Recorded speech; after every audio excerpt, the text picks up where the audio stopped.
Capítulo 14. Un examen filosófico del proceso de curación del cáncer. La estructura del material orgánico depende de causas internas o externas. En el número correspondiente a diciembre de la revista Shincho, encontramos las siguientes palabras escritas por el señor Hideo Kobayashi, famoso pensador japonés. Se refiere a los problemas de evolución y mutación de los seres vivientes. Examinemos la idea de que la mutación no depende de causas internas, sino solo de la influencia directa del ambiente externo. Tanto los ojos de los seres humanos, como los de los moluscos bivalvos, ostras, mejillones, se han expuesto sin duda a la influencia del proceso físico llamado luz. Podríamos considerar el cambio de color de la piel como un simple proceso físico-químico. Pero si esta línea de pensamiento se ha de imponer sobre el proceso histórico involucrado en la formación del ojo, nuestra comprensión de la naturaleza del proceso físico-químico tendría que alterarse radicalmente. El órgano de la visión se forma gradualmente bajo la influencia de la luz que actúa como la causa. A pesar de esto, se trata de un órgano extremadamente complejo el que hace posible la visión. El poder de ver crece gradualmente y sufre un misterioso proceso físico-químico.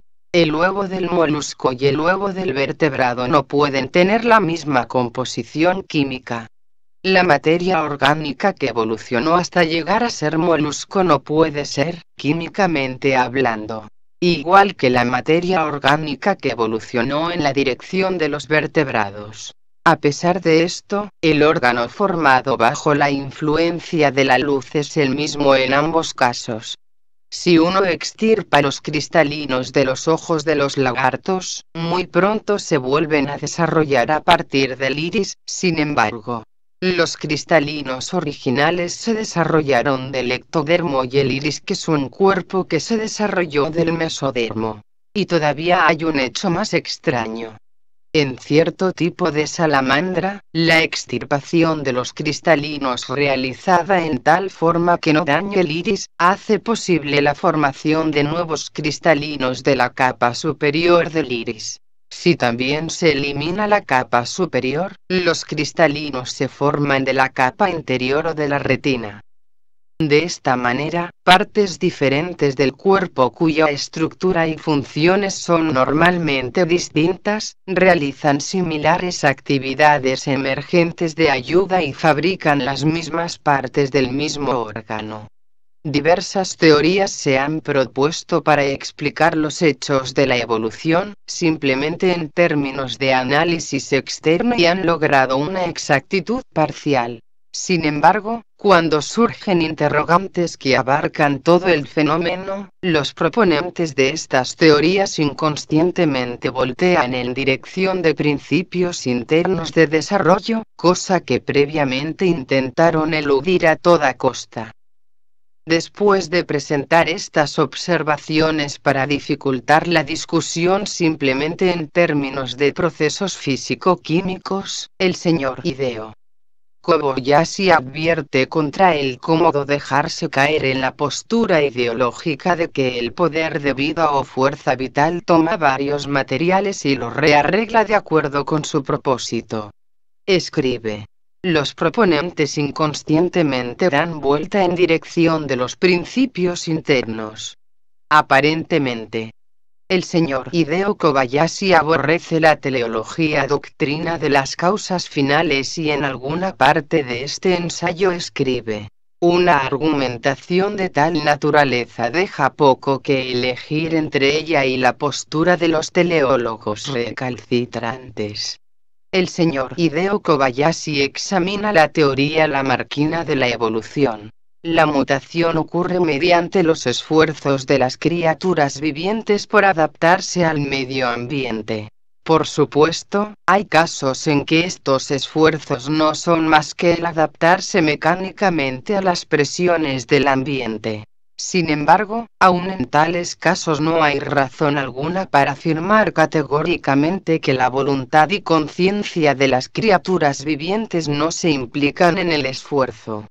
Si no hay más alternativa que permitir este tipo de pensar, a fin de explicar plenamente la formación del mismo órgano complicado en criaturas que siguen diferentes líneas de evolución, debemos decir que esta escuela de evolución es la única escuela que se ha aproximado a la verdad concerniente a la evolución. De esta manera, argumenta en una forma que lo acerca extremadamente a la posición de la teleología que él desdeña. La postura lamarquina, la cual afirma que la voluntad juega una parte en la evolución, ofrece un contenido que no difiere mucho del de la teleología, acéptelo o no el señor Kobayashi. Mientras afirmamos que la voluntad de las criaturas vivientes es un factor en la evolución, el voluntarismo se vuelve teleología, pues la voluntad actúa en relación al fin o propósito. La teoría de la evolución creativa de Bergson y la teoría del señor Hideo Kobayashi. El señor Kobayashi cae en una posición en que debe reconocer un propósito voluntario tras los fenómenos, como el involucrado en la formación de los cristalinos en los lagartos. Recurre a la evolución creativa de Bergson, para escapar de la posición de la teleología, escribiendo: si analizamos la estructura de los órganos podemos entrar en grandes detalles, pero la función de cualquier órgano es en extremo simple y no debe haber dificultad en pensar que la simplicidad pertenece a la cosa misma y la complejidad pertenece a los varios puntos de vista desde los cuales observamos, al arreglo de los símbolos con los cuales el intelecto y los sentidos expresan su percatación de las cosas. Supongamos que levantamos la mano del punto A al punto B. Este movimiento, de inmediato tiene dos aspectos. Si lo examinamos en sí mismo, es un movimiento simple e ininterrumpido. Pero, examinando desde afuera, es la figura de un arco up. Podemos distinguir tantos puntos sobre este arco, como lo deseemos, y el arco mismo puede definirse como la relacionada disposición de los puntos distinguibles. Sin embargo, el infinito número de puntos y el orden que los une, surgieron automáticamente del movimiento ininterrumpido de AB. El mecanicista, simplemente enfoca su atención en la posición, mientras que el teleólogo se concentra en el orden. Ambos pasan por alto el movimiento que es la actualidad misma. Si el movimiento se da como una unidad indivisible, tanto el número infinito de posiciones continuas, como el orden, se dan simultáneamente. De hecho, la naturaleza no realizó un mayor esfuerzo al crear un ojo, que yo al levantar la mano. La unificada acción de la naturaleza, automáticamente divide y da nacimiento a un número infinito de elementos y una vez que han surgido se manifiestan como si hubieran sido dispuestos de acuerdo con algún patrón de pensamiento. La razón por la cual no podemos comprender este tipo de pensamiento, es que nos resulta difícil escapar a la tendencia de considerar la estructura orgánica como un artículo manufacturado. Crear orgánicamente y manufacturar, son diferentes procesos. Manufacturar es el trabajo del hombre, es reunir los varios distintos artículos para combinarlos y hacerlos trabajar colectivamente. En otras palabras, la tarea preconcebida es el factor central, en términos del cual las diversas partes componentes se disponen arregladamente. En la manufactura, procedemos desde la periferia hacia el centro, procedemos desde los muchos a lo unificado. En cambio, al crear orgánicamente, procedemos en una manera enteramente distinta. Vamos del centro a la periferia. La forma de pensar de Bergson y la mía. Lo anterior es condensación de la postura adoptada por el señor Kobayashi. Cuando todavía era yo estudiante de primer año en Waseda, se publicó por vez primera la traducción japonesa de La evolución creativa de Bergson. Cuando leí este libro sentí que llegué a comprender la naturaleza real de mi existencia, quedé arrobado por la nueva perspectiva de los fenómenos de la vida y me vi impulsado a leer con sumisa admiración las páginas de este libro, mientras caminaba por la calle o viajaba en el tren de regreso a casa para mi vacación veraniega. Han pasado 47 o 48 años desde que leí por primera vez el libro y no recuerdo exactamente su contenido. Sin embargo, recuerdo una ilustración empleada por Bergson. Comparaba el movimiento de la conciencia con el enrollamiento de una bola de cuerda. El enrollamiento continúa progresivamente. La forma y figura anteriores se hallan continuamente incluidas, a medida que el nuevo tamaño y forma llegan a ser. El movimiento de la conciencia progresa continuamente, conteniendo a lo viejo y creando lo nuevo. Este recuerdo, expuso Bergson como la naturaleza de la evolución creativa. En suma, como la fuerza de la vida se mueve en forma continua y progresiva, su correspondiente tamaño y figura se forman naturalmente y el señor Kobayashi parece expresar esta idea con las palabras: la actividad orgánica es dirigida desde adentro hacia la periferia. Podemos interpretar este adentro como vida o conciencia. Si la vida o conciencia se mueve progresivamente, la forma que corresponde al movimiento se crea automáticamente. Armonizando la teoría cristiana de la creación con el idealismo budista. Mientras el cristianismo afirma que Dios creó al universo, el budismo afirma que el mundo fenomenal es producto de la mente. Yo he adoptado el punto de vista de que la creación no se refiere a un proceso de actuación externa sobre la materia que ya existe, con el fin de agregar o rearreglar. Siempre he sostenido que la creación se refiere a un proceso en el que los pensamientos de Dios actúan desde adentro, para materializarse externamente. Siempre he afirmado que, puesto que la creación cristiana se refiere al proceso de materialización del pensamiento de Dios, se halla acorde con el idealismo budista de la originación mental. En este particular, nuestro pensar es semejante al del señor Kobayashi cuando afirma que la actividad orgánica se dirige desde adentro hacia la periferia. Cuando los pensamientos entran en acción, se vuelven centros alrededor de los cuales se materializan formas.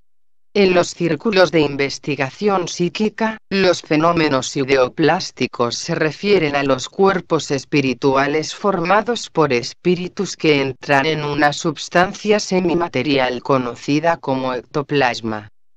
A veces los cuerpos espirituales se materializan tan bien, que respiran e indican movimiento pulsativo.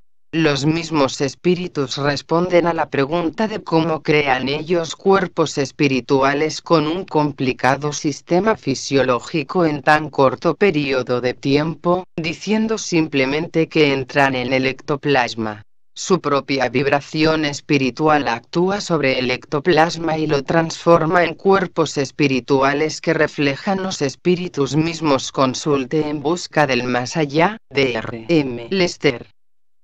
El señor Hideo Kobayashi dice: si uno levanta su mano de A a B, describe un arco. Si se observa desde afuera, el arco es un número infinito de puntos.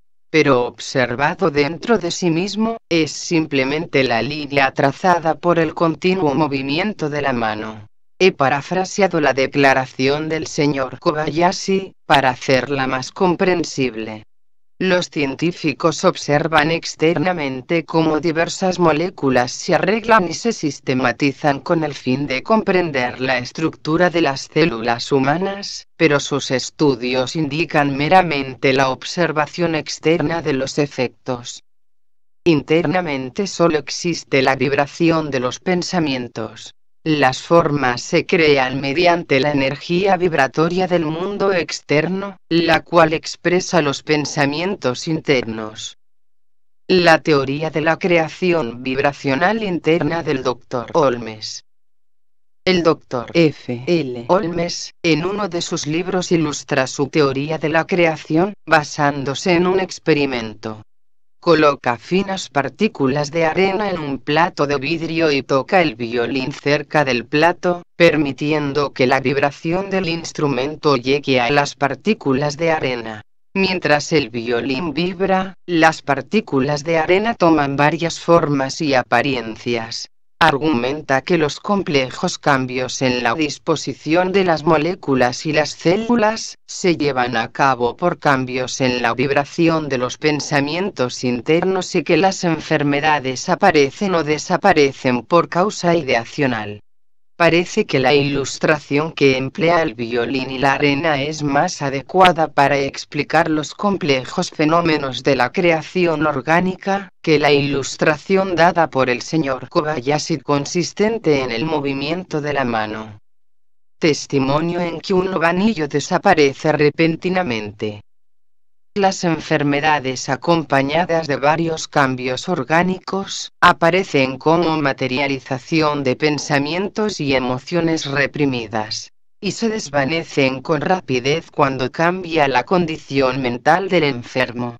Esto sucede porque el sistema físico es simplemente una vibración de pensamiento al examinarlo internamente, aun cuando parece en extremo complicado si se lo ve externamente. Cuando cesa el fluir del pensamiento, los síntomas desaparecen. De la misma manera que la imagen de la televisión desaparece, cuando dejan de ser emitidas las ondas televisivas. Puede uno prender el televisor y no obtendrá ninguna imagen mientras no se caliente el tubo de vacío. Del mismo modo, los pensamientos de enfermedad se materializan después que las condiciones externas han madurado lo suficiente con el tiempo. Las enfermedades pueden desaparecer en un momento, si la mente se aquieta completamente, a tal grado que la causa o las imágenes pensamiento de las enfermedades se hayan desvanecido totalmente. En las imágenes pensamientos son justamente los pensamientos forma o pensamientos sentimientos forma de los que nos habla Leadbeater, Blavatsky, Poruello, etc. En junio de 1958, el señor Shinjiro Yatsubo, un anciano de Kioto, presentó el siguiente testimonio en un seminario sobre la verdad de Seicho no Ie, ante una audiencia de 5.707 estudiantes.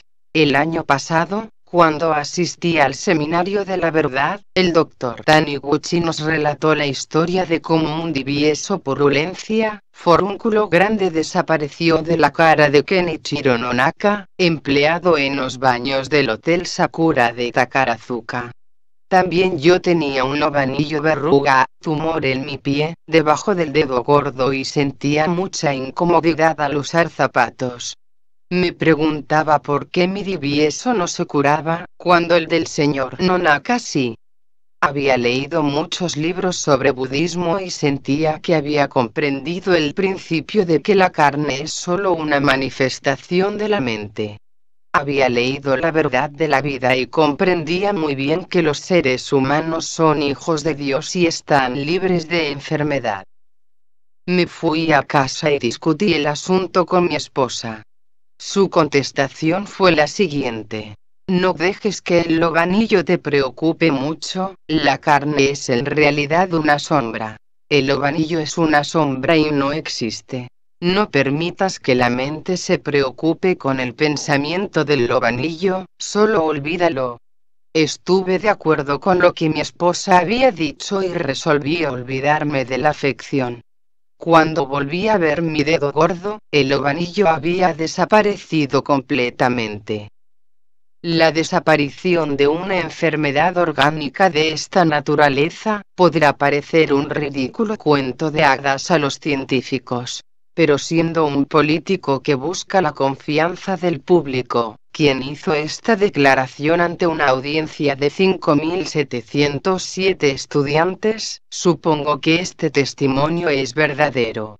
Si se descubriera que es falso, perdería el apoyo del público y su reelección sería imposible. La misma noche en que me hallaba en la plataforma de la estación de Kioto, una persona vino y me dijo: Dr. Taniguchi, a mí también se me desapareció un DBS cuando escuché su conferencia. Lo tenía en el codo derecho, pero se desvaneció completamente. Le pedí al señor Hideo Wada el nombre de la persona que me relató esa experiencia. Él me contestó: es un miembro ferviente y un comerciante de sake, su nombre es Masashi Teraoka. Los diviesos no de una, sino de dos personas, desaparecieron como resultado de escuchar una conferencia de la verdad. Los diviesos son neoplasmas benignos y no neoplasmas malignos como el cáncer y el sarcoma. Así pues, la gravedad relativa de las enfermedades difiere. Pero la diferencia está en el arreglo de células y moléculas que se observa externamente. La dinámica interna pensamientos responsable del arreglo, en todos los casos es muy simple en su naturaleza. El odio, la ira, la tristeza continua son dinámicas de la mente y las condiciones externas varían dependiendo de la categoría a la que pertenecen los pensamientos de uno. Hay un ejercicio espiritual de Seicho no Rie, en Uji. El poder de los pensamientos y las emociones es comparable a la energía de las baterías de una lámpara. Cuando la energía eléctrica se convierte en luz, se consume y deja de existir en las pilas.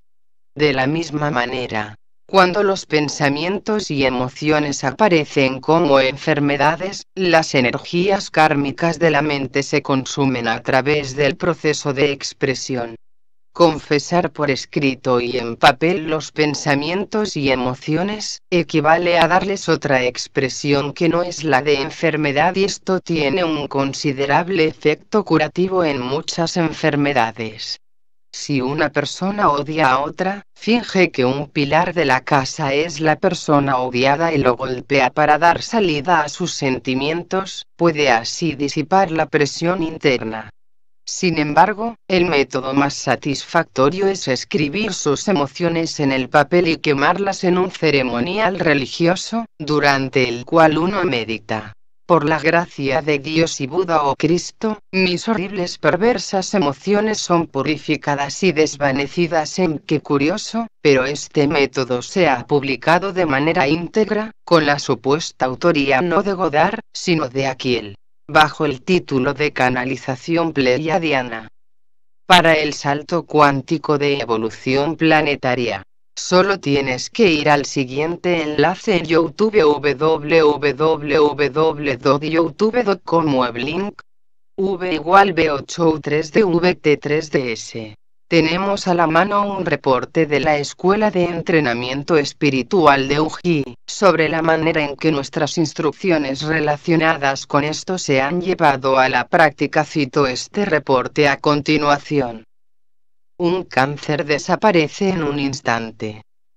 Un testimonio que relata cómo el cáncer de la señora Mitsuko Onaka, dirección Ikeda Shimomachi, ciudad de Izumi, distrito de Osaka, edad 38 años, se curó durante una ceremonia de purificación de grupo en la Escuela de Entrenamiento Espiritual de Uji. Reporte del señor Taketoshi Yoshida. El Dr. Taniguchi nos enseñó que a fin de limpiar completamente la ira, el odio, el descontento y otras emociones semejantes, las cuales permanecen como impresiones fuertemente registradas en el fondo de la mente, uno debe escribir todos sus sentimientos en un papel y destruirlos pegando fuego al papel.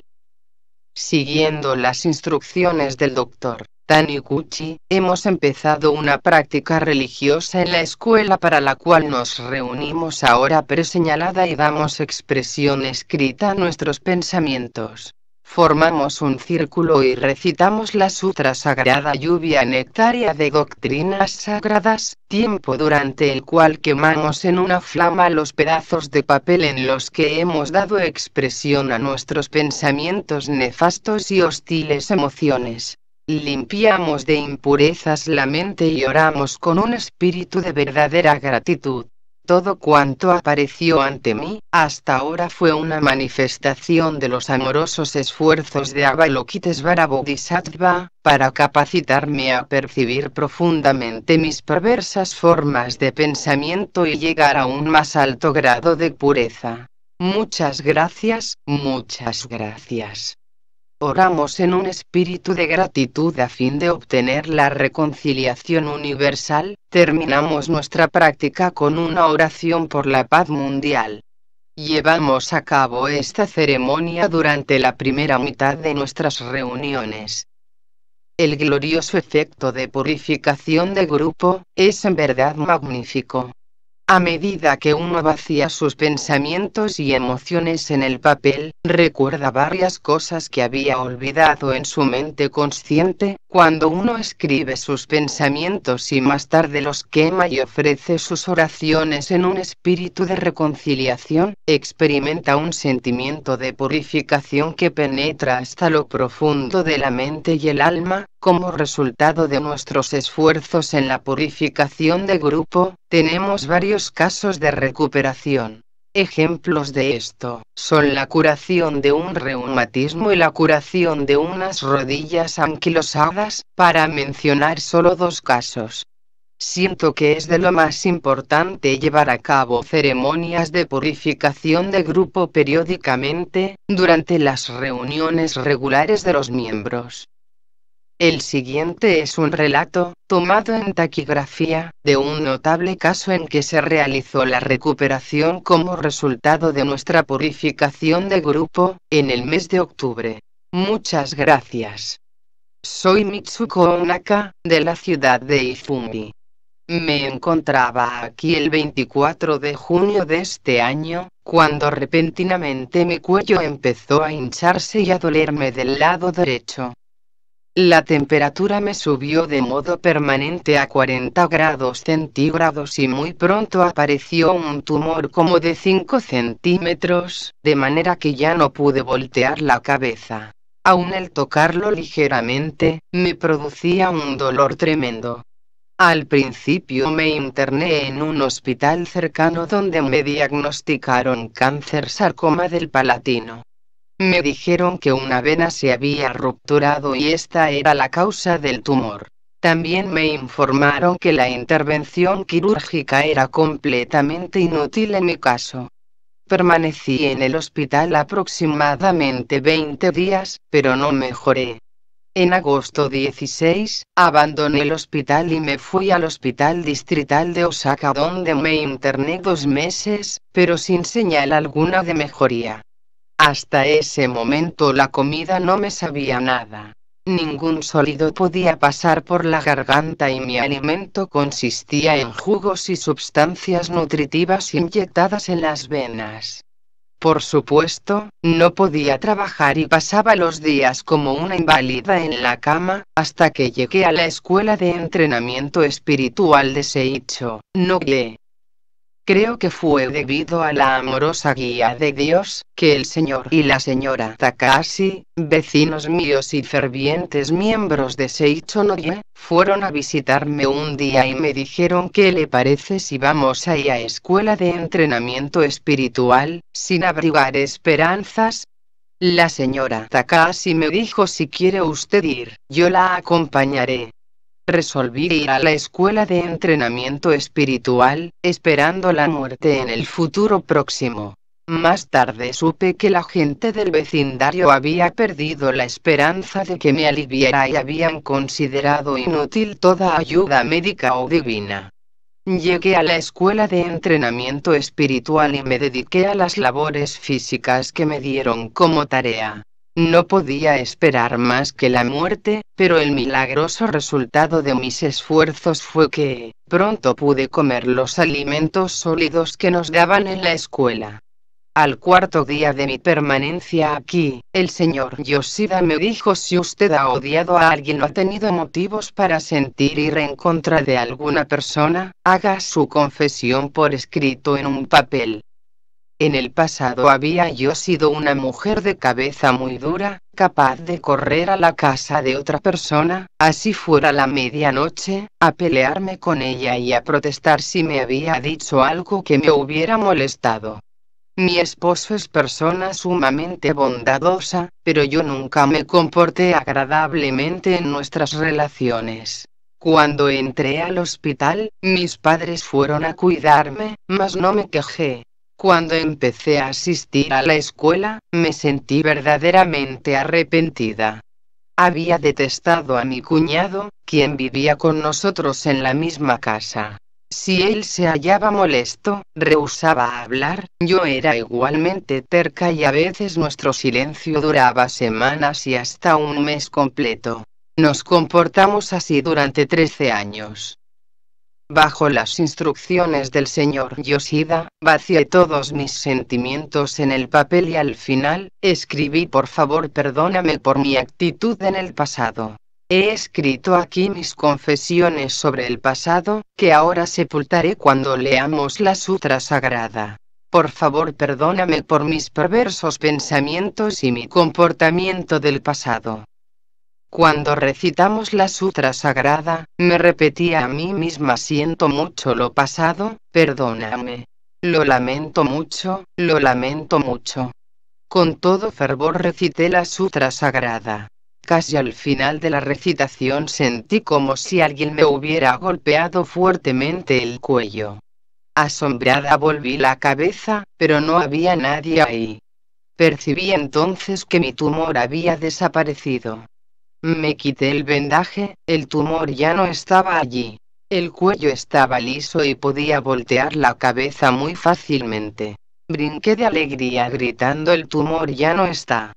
Se ha ido. Se ha ido. Supe que había sido testigo de un milagro, todo me parecía maravilloso. Las lágrimas de felicidad fluían interminables expresando mi ventura, la felicidad de una persona que había regresado de la muerte. La fiebre desapareció completamente. Ese mediodía comí 2 tazones de arroz, practiqué el Shinsokan muy fervorosamente y así di fin a mi feliz curso de entrenamiento. Antes de salir, el señor Yoshida me dijo: ¿quiere usted enviarnos una foto suya antes de la curación? Sabía que tenía en alguna parte esa fotografía y la busqué, pero no la encontré. Sentí que Dios había borrado mi pasado totalmente, al extremo de destruir la fotografía. Al segundo día de regreso a casa, me presenté en el hospital por insistencia de otras personas. El doctor se mostró completamente confundido y dijo muy amable: su recuperación es casi completa. Venga al hospital un poco más. Me puse una venda, pero tan pronto como salí del hospital me la quité afirmando que ya no estaba enferma. A partir del día 24 he estado trabajando y disfrutando de buena salud. Hasta ese momento trabajé para mi propio beneficio. Pero recientemente he pasado días felices sabiendo que estoy trabajando para hacer dichosos a otros, que trabajo para desplegar actos de amor. Deseo ofrendar mi gratitud a Dios. Muchas gracias, Dr. Taniguchi. Trataré de llevar esta maravillosa enseñanza a tanta gente como me sea posible. Eternamente muchas gracias.